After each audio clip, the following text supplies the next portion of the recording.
వనస్థలిపురంలో RS brothers mega shopping mall Akkineni Naga Chaitanya మరియు శోభితా గార్లచే September 26న ఘన ప్రారంభం. నమస్తే, నేను Kesh. Welcome to Suman TV.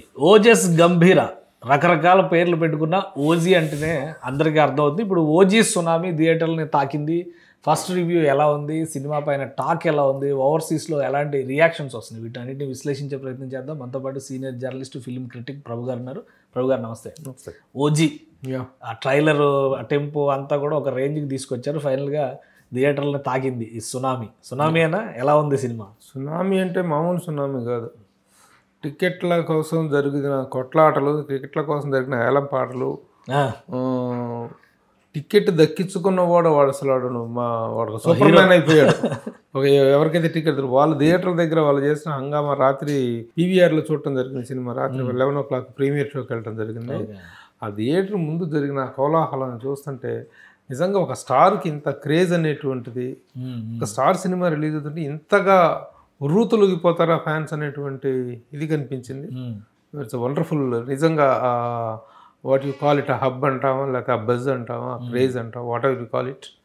Pawan Kalyan garu political గా ఫుల్ ఫ్లెడ్జ్డ్ గా ఉన్నా గానీ, డిప్యూటీ సీఎం గా ఉన్నా గానీ, ఆ పవర్ బజ్ మాత్రం తగ్గలేదు. అది తగ్గలేదు. అది ఏమాత్రం తగ్గకపోగా అది రెట్టింపైన ఇది కనిపిస్తుంది ఆ క్రేజ్ అనేటువంటిది.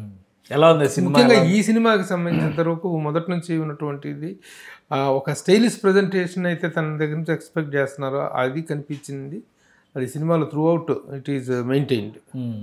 ఎలా ఉంది సినిమా? ఎలా ఉంది మొత్తంగా సినిమా? అదేంటంటే మొదటి నుంచి కూడాను సుజీత్ డైరెక్షన్ అనగానే వచ్చినటువంటి ఫస్ట్ టాక్ కథాకథనాలు ఎలా ఉన్నప్పటికీ కూడా the presentation of the star. అతను పవన్ కళ్యాణ్ వీరాభిమాని అని చెప్పి పవన్ కళ్యాణ్ గారు చెప్పారు, తను ఎన్నోసార్లు చెప్పుకున్నారు. తను ఆ పాయింట్ ఆఫ్ వ్యూలో ఒక వీరాభిమాని తన హీరోని ఎలా ప్రజెంట్ చేయాలనుకుంటాడో, ఎలాంటి ఎలివేషన్స్తో తనని హైలైట్ చేయాలనుకుంటాడో ఆ హైలైట్స్ మాత్రం అద్భుతంగా చేశాడు. పవన్ కళ్యాణ్ ఇంట్రడక్షన్ దగ్గర నుంచి ఎవ్రీ షాట్, అంటే number of elevation shots, almost every scene is an elevation అన్నంత ఇదిగా అద్భుతంగా చేసుకోవచ్చు. అంటే పవన్ కళ్యాణ్ని చూసేవాళ్ళకి, ముఖ్యంగా ఫ్యాన్స్కి ఎలా చూడాలనుకుంటున్నారో, ఫ్యాన్స్ మెచ్చే విధంగా మేకింగ్ అంతా జరిగిందా సినిమాలో presentation? That is 100%. Fans, it is a feast of the fans. తన ఎంట్రన్స్ కానీ, తన అపీరెన్స్ కానీ, తన పర్ఫార్మెన్స్ కానీ, యాక్షన్ సీన్స్లో తన మూమెంట్స్ కానీ, యాక్షన్ కొరియోగ్రఫీలో అద్భుతంగా చేశాడు. ఎందుకంటే ఒక నిజంగా ఇది కూడా మామూలుగా ఊచకోతాయి అన్ని యాక్షన్ సినిమాల్లో ఉన్నట్టుగానే హీరో విలన్స్ని ఊచకోత కొయ్యటం అనేటువంటి మాఫియా అనగానే ఇంకా మామూలుగా ఉండదన్నమాట. ఒక బాంబే లాంటి ఒక అండర్ వరల్డ్ అని తన గ్రిప్లో తీసుకోవటం కోసం హీరో చేసేటువంటి ఫైట్స్, వీటిల్లో యాక్చువల్గా తన బిగినింగ్ నుంచి కూడాను సమురాయ్ అనేటువంటి ఒక వీటితోటి ఒక జపాన్ నేపథ్యంలో కథను అల్లుకోవడం, 1940s జరిగిన జపాన్ నేపథ్యం నుంచి స్టార్ట్ చేసి ఆ మార్షల్ ఆర్ట్స్లో తను విపరీతంగా ట్రైన్ అయ్యి వచ్చినటువంటి వ్యక్తిగా దానికి తోడు పవన్ కళ్యాణ్ ఇమేజ్. ఇప్పుడు హీరో క్యారెక్టర్ని ఇంత వైలెంట్గా, ఇంత వైబ్రెంట్గా చూపించడానికి ముందు అతను ఏంటి, మామూలుగా ఒక కామన్ మ్యాన్ ఇంతమందిని కోసేటువంటి విషయాలు మనకు మింగుడు పడవు. సాధారణంగా మనమే చాలా రివ్యూస్లో చెప్తున్నాం, ఒక మనిషి 100 మందిని తంత అంటే ఎగిరిపోయి అవతల పడిపోవటం చాలా ఇదిగా సహజంగా ఉంటుంది, చాలా ఇదిగా ఉంటుంది అనేటువంటిది కనిపిస్తుంది. కానీ ఇక్కడ ఏంటంటే అందుకు చేయదగినటువంటి ఇమేజ్, ఆ స్టార్ ఇమేజ్ ఒకటి ఉంది.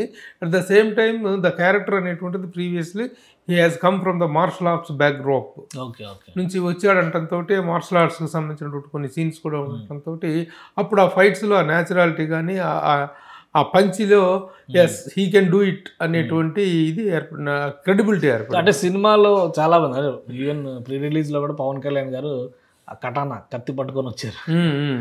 దాన్ని చూసిన తర్వాత ఖుషీలా ఉండొచ్చు, జానీలా ఉండొచ్చు, ఇట్లా రకరకాల ఇమాజినేషన్స్ ఎవరికాళ్ళు చేశారు. సో ఎట్లా మొత్తం సినిమా పరంగా చూసినప్పుడు ఈ పాత కథలు, పాత సినిమాలు, పవన్ కళ్యాణ్ గారే స్వయంగా జల్సాలో కత్తి సీన్ గురించి కూడా ఎక్స్ప్లెయిన్ చేశారు. సో మొత్తం కథలో ఇవన్నీ కూడా ఆ ఫ్రేమ్లో సెట్ అయినాయా? బ్రహ్మాండంగా సెట్ అయింది. కథ గొప్ప కథ అని నేను చెప్పను, కథలో చాలా ఫ్లాస్ ఉన్నాయి. ఇప్పటికీ చెప్తున్నా, కథ గొప్ప కథ కాదు, దాన్ని ప్రజెంట్ చేసిన విధానంలో మాత్రం ఇంట్రెస్టింగ్గా ప్రజెంట్ చేశాడు, అంతవరకు మనం చెప్పుకోవచ్చు. కథను చూస్తే చాలా కథలు గుర్తుకొస్తాయి. కథాపరంగా మనం విశ్లేషించుకుంటే చాలా కథలు గుర్తుకొస్తాయి. కొత్తగా కథలు పుట్టించి కొత్తగా చేయగలిగేది కూడా ఏం లేదు. ఈ గ్యాంగ్స్టర్ స్టోరీస్ అనగానే అంతే, ఒక విలన్ గ్యాంగి, హీరో గ్యాంగి, హీరోకి ఎలివేషను, చివరిలో వేలన్ని చేయటం, టేకింగ్ ద రెవెన్యూ. కానీ 10 ఏళ్ల తర్వాత వాడు వస్తున్నాడురా అంటే అన్నాడు కదా. 10 ఏళ్ల తర్వాత వస్తున్నాడనే వెయిటింగ్కి కావాల్సిన బిల్డప్ మాత్రం అద్భుతంగా ఉంది. అద్భుతంగా కథగా మనం చెప్పుకోవడానికి ఏం లేదు. కానీ సినిమా పరంగా పర్ఫార్మెన్స్ వైజ్గా చూద్దాం మనం. ఇప్పుడు నేను ఫస్ట్ అడగాలనుకున్న క్వశ్చన్ ఏంటంటే ఏ సర్టిఫికేట్ వచ్చింది సినిమాకి అంటున్నారు. సో ఈ మధ్య కాలంలో ఏ సర్టిఫికేట్ కామన్ అనే అభిప్రాయం ఉన్నా కానీ చాలా మల్టీప్లెక్స్లో ఏ సర్టిఫికెట్ లేని సినిమా ఈ మధ్య కాలంలో ఏదో పెద్ద స్టార్స్ సినిమాల్లో ఏ సర్టిఫికెట్ లేని సినిమా ఏదో చెప్పండి. ఆల్మోస్ట్ ఆల్ ఇప్పుడు ఇంతకుముందు ఏ సర్టిఫికెట్ అనేటువంటిది ఓన్లీ అబ్సినిటీ పాయింట్ ఆఫ్ వ్యూలో మాత్రమే ఇచ్చేటువంటి వాళ్ళు. అశ్లీల దృశ్యాలు, అసభ్య దృశ్యాలు, ద్వందార్థాలు ఉన్నటువంటి సన్నివేశాలకు మాత్రమే ఏ సర్టిఫికెట్ అనేటువంటిది. కానీ ఈ రోజున ఏ సర్టిఫికెట్ ఇవ్వటాన్ని అనేది ఏ గ్రేడ్ సర్టిఫికెట్ లాగా ఫీల్ అయ్యే పరిస్థితి వచ్చింది. అన్ని సినిమాలు వైలెన్స్, ఓవర్ వైలెన్స్ అనేటువంటిది అది ఇబ్బంది కదా సినిమాకి. మరి సర్టిఫికేట్ ఏ ఉందంటే పిల్లల్ని అలౌ చేయరు, అండర్ 18 ఏజ్ గ్రూప్ వాళ్ళని అలౌ చేయరు, చేయకూడదు కూడా. చేయకూడదు కూడా. అది మల్టీప్లెక్స్ లో స్ట్రిక్ట్ గా ఫాలో అవుతున్నారు. సింగిల్ థియేటర్స్ లో పెద్దగా పట్టించుకోవటం లేదు. అది పెద్ద అవరోధంగా మారే పరిస్థితి లేదు. ఇప్పుడు సర్టిఫికెట్లు, బర్త్ సర్టిఫికెట్లు అవి తీసుకొని పోయి థియేటర్ పోయి అంత పరిస్థితి అక్కడైతే లేదు. చూసి చూనట్టుగా వదిలేస్తున్నారు. అది ఊరక పెట్టినటువంటి ఇదే తప్ప ఏ సర్టిఫికెట్ అనేటువంటిది ఇవ్వటం మంచిది ఇలాంటి సినిమాలకి. వైలెన్స్ అనేటువంటిది పీక్ లెవెల్స్లో ఉంటుంది. ఆల్ స్టార్స్ ఫిలిమ్స్, ఒక్క ఈ సినిమానే కాదు.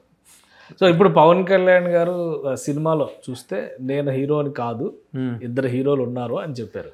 సో ఆ 2 హీరోల పర్ఫార్మెన్స్ ఎలా ఉంది ఈ సినిమాలో? 1 సుజిత్, 2 తమన్.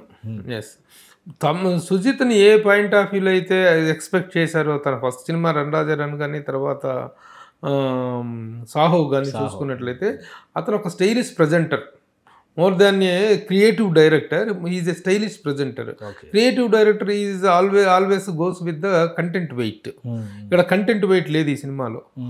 కొన్ని సన్నివేశాలు కొన్ని సినిమాలకు చాలా సంబంధించినటువంటి అన్ని కలిపి ఒక జనరల్ గ్యాంగ్స్టర్ స్టోరీ.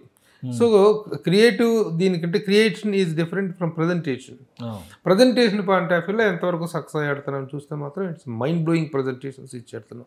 కొన్ని సీన్స్ చూస్తుంటే గూస్ బంప్స్ వస్తాయి.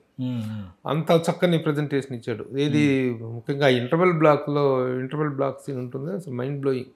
థియేటర్లో అలా క్లాప్స్ అనమాట, ఇంటర్వెల్ బ్లాక్ సీన్. అలాగే కొన్ని పోలీస్ స్టేషన్లో ఒక సీన్ కానీ ఇవన్నీ కూడాను ఆ ప్రజెంటేషన్ ఇతని దగ్గర నుంచి ఏదైతే ఎక్స్పెక్ట్ చేస్తున్నారో ఫ్యాన్స్ కానీ అటు పవన్ కళ్యాణ్ హిమ్సెల్ఫ్ యాక్సెప్ట్ చేయడానికి కారణం ఏంటి? Only about his stylish presentation. ఆ పాయింట్ ఆఫ్ వ్యూలో నిజంగా తమన్ రోల్ అసలు Thaman has taken the film to the next level.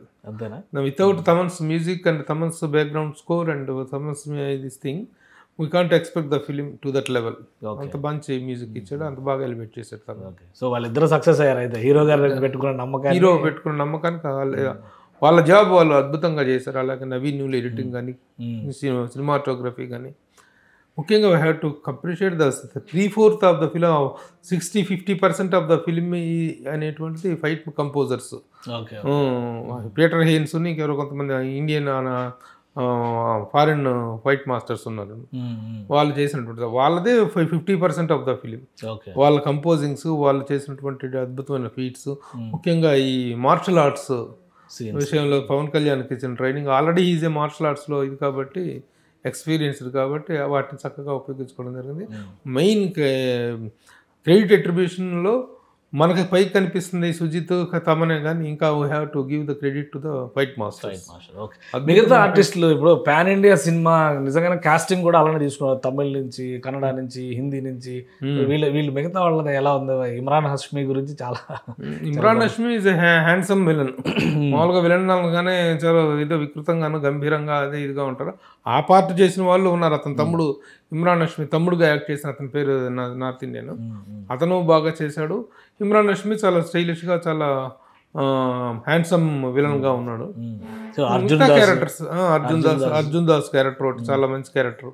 అంటే ఇతని ప్రకాష్ రాజుకి 2 కొడుకులు. ఆ 2 కొడుకులతో పాటు 3వ కొడుకుగా తను చూసుకున్నటువంటి వాడు పవన్ కళ్యాణ్. ఓజీ అనేటువంటి వాడు. ఓజీ ఒక అసలు మెయిన్ ఓపెనింగ్ ఇన్సిడెంట్లో ఓజీ ప్రకాష్ రాజుకు సంబంధించిన, ప్రకాష్ రాజు అంటే సత్యాదాదా, ఆ సత్యాదాదాకు సంబంధించినటువంటి ఒక ఓడలో వస్తున్నటువంటి అతను కొన్ని సంవత్సరాల పాటు సంపాదించుకున్న డబ్బు మొత్తాన్ని తీసుకొని గోల్డ్ రూపంలో తీసుకొని వస్తుంటే దాని మీద దొంగల బారిన పడితే దాన్ని కాపాడే దగ్గర చైల్డ్గా ఉన్నటువంటి టీనేజ్లో ఉన్నటువంటి హీరో దాన్ని కాపాడతాడు.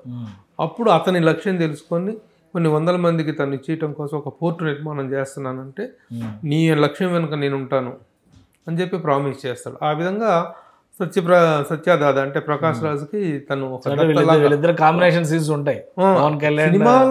సినిమా మొత్తం వాళ్ళిద్దరు ఎట్లా యాక్ట్ చేసి ఉంటారు. బయట ఏమో నిప్పు ఉప్పు లాగా మాట్లాడుతూ ఉన్నారు. పవన్ కళ్యాణ్ గారు పేరైతే ఎగిరి పడతా ఉన్నారు కదా ప్రకాష్ రాజ్ గారు.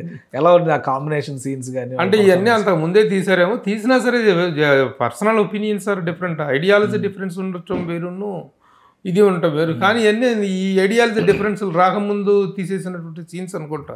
ఐడియాలజీ డిఫరెన్స్ వచ్చిన తర్వాత అంత బాగా యాక్ట్ చేయటం అనేటువంటిది రియల్లీ గొప్ప నటులని చెప్పుకోవాలి ఇద్దరిని. ఎందుకంటే పర్సనాలిటీ పొద్దున్న లేస్తే రాజకీయంగా చాలా తీవ్ర స్థాయిలో విభేదించుకున్నారు వాళ్ళిద్దరు, ప్రకాష్ రాజు తను పవన్ కళ్యాణ్ తోటి. పవన్ కళ్యాణ్ ఏ స్టేట్మెంట్ ఇచ్చినా జస్ట్ ఆస్కింగ్ అనుకుంటూ దాడి చేస్తున్నాడు ప్రకాష్ రాజ్. అలాంటిది బట్ సినిమాలో కాంబినేషన్ అనేటువంటిది అప్పటికి లేదు ఈ మంట, తర్వాత వచ్చినప్పటికీ కూడాను అది ఎప్పుడు కూడా ఆర్టిస్టుల్లో ఇది ఉండదు కదా, సహజం. అది తెర మీద చూపించే పాత్రలు వేరు, వ్యక్తిగతమైన ఐడియాలజీ వేరు. కానీ ఇంకొకటి ఇప్పుడు యంగ్ పవన్ కళ్యాణ్ అంటే ఎవరు కనిపించారు ఆ సీన్లో? చాలా మంది ఎక్స్పెక్టేషన్స్ ఫ్యాన్స్ చెప్తుంది, అందరూ ఊహించింది. మొన్నటి వరకు సినిమా రిలీజ్ కాకముందర వరకు మాట్లాడింది ఏంటంటే అకీరా ఉంటాడు ఈ సినిమాలో. అకీరానేమో అని కాసేపు అలా నోరు వెళ్ళబెట్టుకొని చూసే అకీరా కాదులే అని ఆ హైట్ ఆ పర్సనాలిటీ ఉండేటువంటి కుర్రాడు కానీ but he's not Akira. Akira Akira కాదు, కరెక్ట్గా ఆ ఏజ్ గ్రూప్కి మ్యాచ్ అయ్యే కుర్రాడు. అది చైల్డ్ యాక్టర్ కూడా కాదు, teenage boy character. Fight sequence ఉంటుంది, ఇక్కడ కూడా కనబడలేదు. హరిహర వీరమల్లిలో ఏదో ఒక సీన్ లో కనిపిస్తున్నట్టు అనిపించింది అని చెప్పి అన్నారు, అక్కడ కూడా లేదు, ఇక్కడ కూడా లేదు. అకీరా మళ్ళీ నిరాశ. అకీరా అయితే ఆ ప్రెజెంటేషన్ అనేటువంటిది కొంచెం డిఫరెంట్ గా ఉండుండేది. అక్కడ ఓన్లీ క్యారెక్టర్ వరకే ప్రెజెంటేషన్ చేసిన జరిగింది. అక్కడ కూడా బాగున్నాడు, చిన్న కొద్దిగా వెరీ షార్ట్ టైం. మిగతా ఆర్టిస్టుల పెర్ఫార్మెన్స్కి వస్తే అందరూ బ్రహ్మాండంగా చేశారు. వెంకట్, హీరో వెంకట్ ఆ రోజుల్లోనే సినిమాలు చేసాడు. తనది ఒక one of the sons of Satyadev, Prakash Raj కొడుకుల్లో ఒకతను సిన్సియర్ ఆఫీసరు, అతన్ని చంపేస్తారు అనమాట విలన్ గ్యాంగ్. అసలు అక్కడ నుంచి ద ఓజీ కమ్స్ బ్యాక్. తను ఒక 10 సంవత్సరాల పాటు అసలు ఇది బాంబేకి దీనికన్నిటికీ దూరంగా వెళ్ళిపోతే ఆడు మళ్ళీ వస్తున్నాడు అనేటువంటి బిల్డప్ ఉంది సార్. దానికి రీజన్ ఏంటి అనేటువంటిది చాలా స్ట్రాంగ్ రీజనింగ్ ఇచ్చారు. స్ట్రాంగ్ రీజనింగ్ ఎందుకు అతను ఈ అర్జున్ దాస్ క్యారెక్టర్ కూడా తను ఇతన్ని అపార్థం చేసుకున్నాడా ఏం చేసుకున్నాడో ఇతని మీద పగ పెంచుకుంటాడు. ఒకవైపు గ్యాంగ్స్టర్స్, అవతల విలన్ గ్యాంగ్ ఒకటి, సొంత ఇంట్లోనే ప్రకాష్ రాజ్ మనవడే అతని మీద దాడికి ప్రయత్నిస్తుంటాడు. ఇట్లా ఏం జరిగింది ఆ ఫ్యామిలీలో, వీటన్నిటికీ దూరంగా వెళ్ళిపోయి తను ఎక్కడో ఒక అజ్ఞాతంలో బతుకుతూ ఉంటే అజ్ఞాతంలో తనతో హీరోయిన్ అజ్ఞాతవాసి కదా, అక్కడ అజ్ఞాతంలో బతుకుతుంటే అక్కడ ఒక డాక్టర్ పరిచయం కావటం, ఆ పరిచయం ప్రేమగా మారడం. ఆ ప్రేమ కథ ఏంటి?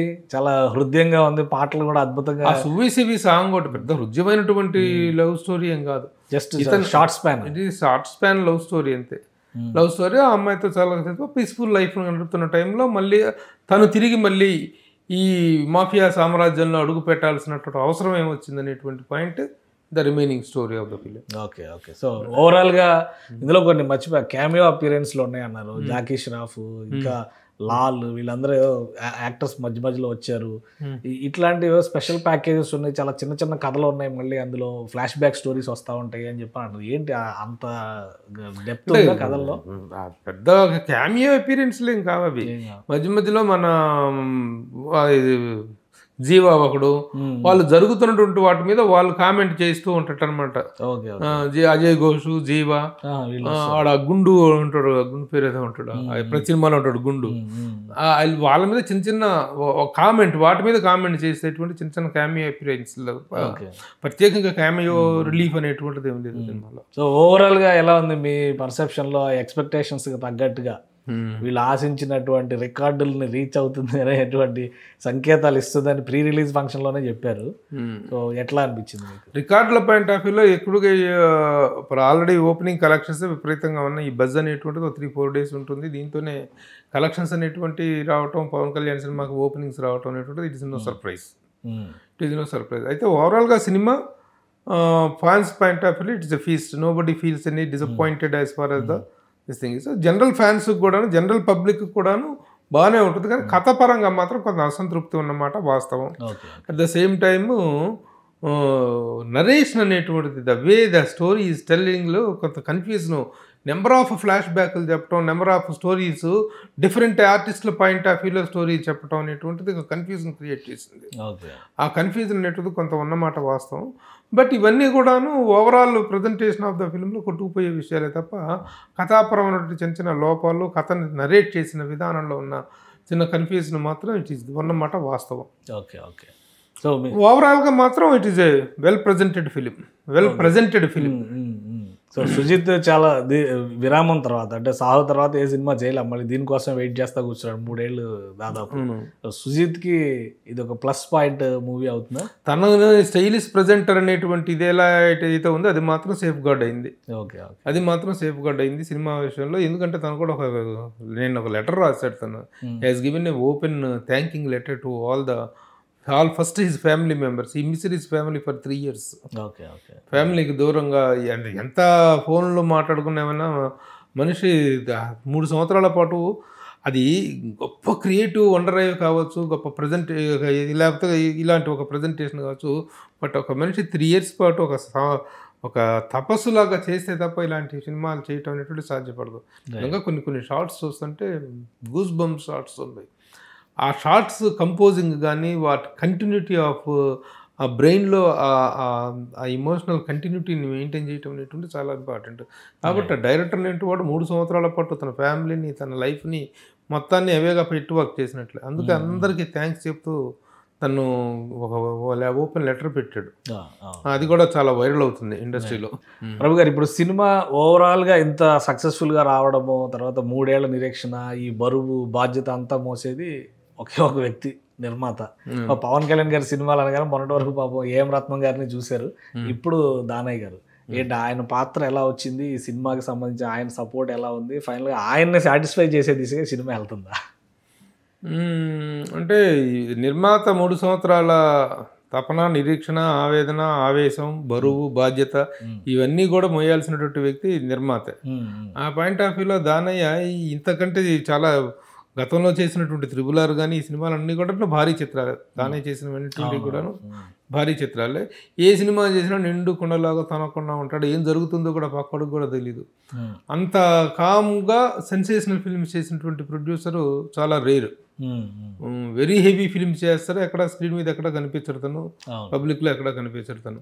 ఈ సినిమా కూడా అఫ్కోర్స్ 2.5-3 years జరిగిన తర్వాత సినిమాల మీద భారం అనేటువంటిది విపరీతంగా పెరుగుతుంది. అనుకున్న బడ్జెట్లు ఓవర్ బడ్జెట్లు అయిపోతాయి. వడ్డీలు తీసుకొచ్చిన డబ్బులకు వడ్డీలు తన్నుకొస్తాయి. దాదాపు ఇది లెక్క ప్రకారం దానికి దాదాపు 60 కోట్లు వడ్డీల రూపంలోనే కట్టినటువంటి పరిస్థితి కనిపిస్తుంది. అయితే ఈ భారం అంతా కూడాను తెర మీద తన ఏం పడ్డాడు అనేటువంటిది పక్కన పెట్టేస్తే తెర మీద ఒక మీనింగ్ఫుల్గా ఒక ఇదిగా కనిపించిందా లేదా, తను ఒక వండర్ఫుల్ మేకర్ అనేటువంటి విషయంలో, అన్కాంప్రమైజ్డ్ మేకర్ అనే విషయంలో మాత్రం మన లేటెస్ట్ ఎగ్జాంపుల్గా ఈ సినిమా చెప్పుకోవచ్చు. మేకింగ్ వాల్యూస్ అనేటువంటి సింప్లీ సూపర్గా ఉంది. So that shows the capability of the producer. కానీ కలెక్షన్స్ పరిస్థితి ఏంటి మరి? Day 1 ఓవర్సీస్లో రికార్డులు అంటున్నారు. ఓవరాల్గా పాన్ ఇండియా మూవీ తెలుగు రాష్ట్రాల్లో ఫస్ట్ డే హడావుడైతే ఉంది కదా, ఎలా ఉండొచ్చు అసలు? దాని పల్స్ ఏ విధంగా ఉంది?